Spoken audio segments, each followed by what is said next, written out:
Friends, சூப்பரான sambar ready ஆயிடுச்சு. நீங்களும் இதே மாதிரி செஞ்சு பாருங்கள். வீடியோ பிடிச்சிருந்தா லைக் பண்ணுங்கள், ஷேர் பண்ணுங்கள், சப்ஸ்கிரைப் பண்ணுங்கள் friends. Hi friends, welcome to Venmani kitchen. எல்லாருக்கும் வணக்கம். ஒரு டம்ளர் பருப்பு எடுத்துருக்குறேன்.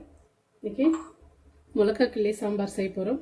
இதை நான் ஒரு 3 டைம் நல்லா தண்ணி ஊற்றி இந்த மாதிரி கழுவி எடுத்துக்க போகிறேன். இது பருப்பு ஒரு 3 டைம் தண்ணி ஊற்றி நல்லா கழுவியாச்சு. பாருங்கள், ஒரு பூண்டு எடுத்து உரிச்சு வச்சுருக்கேன், ஒரு வெங்காயம், 3 பச்சை மிளகாய், இது ஆப்பிள் தக்காளி 2 தக்காளி எடுத்து கட் பண்ணி வச்சுருக்கேன். இது ஒவ்வொன்றா சேர்த்துக்கிறேன். இப்போ நான்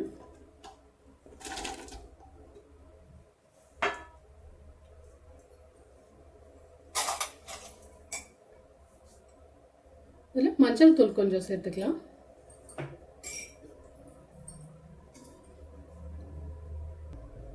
எண்ணெய் ஒரு டீஸ்பூன் சேர்த்துக்கிறேன். தண்ணி 1 டம்ளர், 2 டம்ளர் தண்ணி வச்சுருக்கேன்.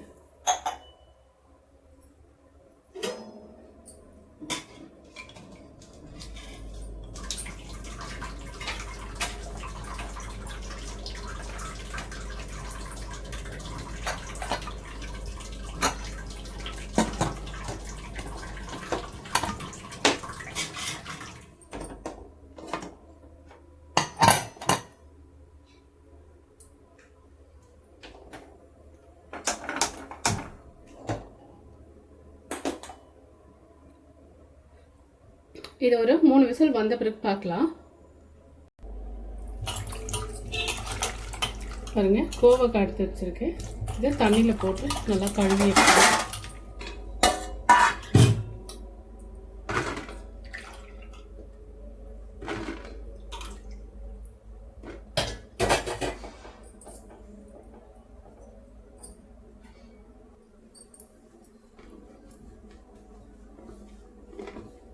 மாதிரி தொடச்சிக்கலாம் கொஞ்சம்.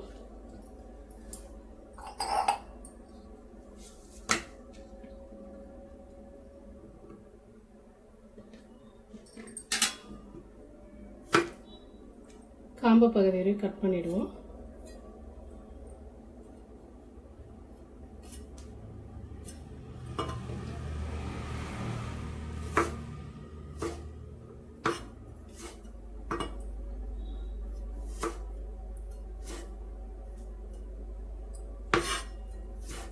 இருக்கிற எல்லாத்தையும் இது மாதிரியே கட் பண்ணி எடுத்துக்கலாம்.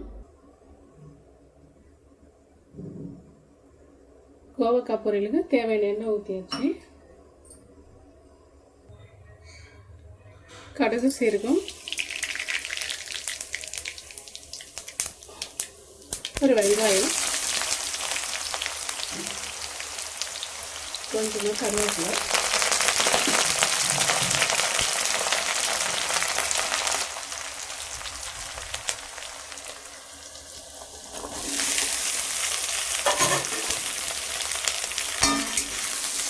சேர்த்து கொஞ்ச நேரம் நல்லா வதக்கி விட்டுக்கலாம்.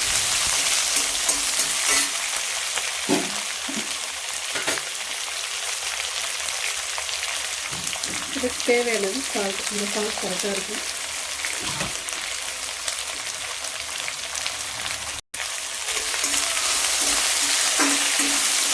இது நல்லா வதங்கிட்டோம். இப்போ அப்படி கொஞ்ச நேரம் வதங்கிட்டு சாப்பிடணும்.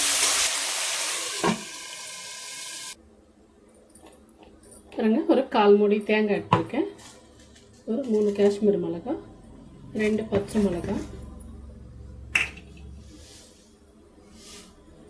சீரகம் ஒரு 1/2 டீஸ்பூன் அளவு எடுத்துருக்கேன். இதை பறித்து எடுத்துக்க போகிறோம்.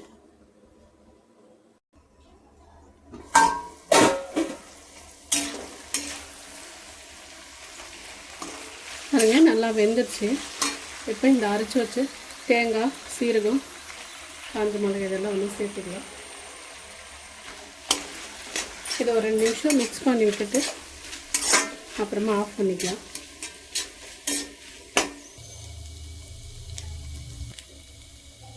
கேஸ் ஆஃப் பண்ணிவிட்டு இது ஒரு மாதிரி இது மசாலா போட்டுட்டு ஒரு 2-3 நிமிஷம் தான் வதக்கணுங்க. பாருங்கள், சூப்பராக ரெடி ஆகிடுச்சு பொரியல்.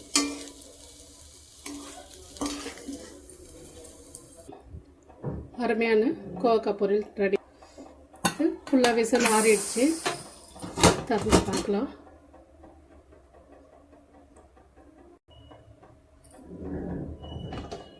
பருப்பெல்லாம் சூப்பராக வெந்துட்டுருக்குது. லைட்டாக இந்த தண்ணி இப்படி வடிச்சிக்கலாம்.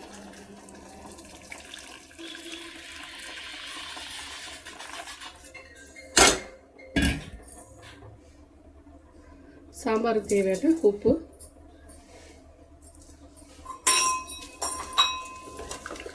இந்த மாதிரி மசிச்சுக்கலாம். பருப்பு மசிச்சாச்சு.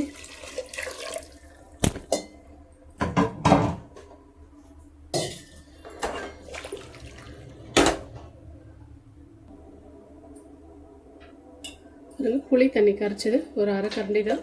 ரொம்ப கம்மியான புளி எடுத்து கரைச்சி ஊற்றிருக்கு. இதிலே கொஞ்சம் தண்ணி.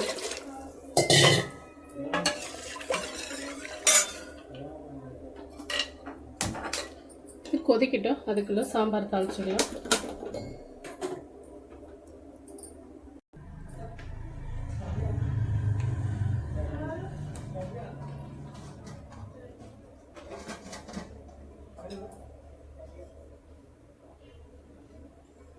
கடுகு சீரகம் சேர்த்துக்கலாம்.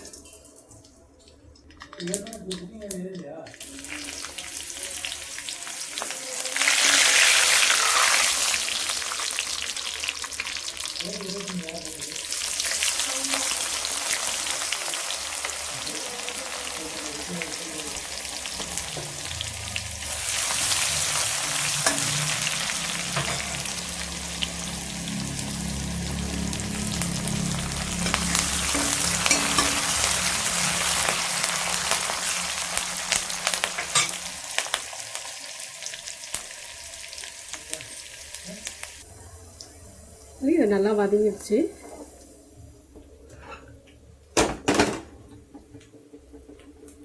சாம்பார் இந்த பக்கம் கொதிச்சுட்டு இருக்குது. இதை எடுத்து இதில் ஊற்றிக்கலாம்.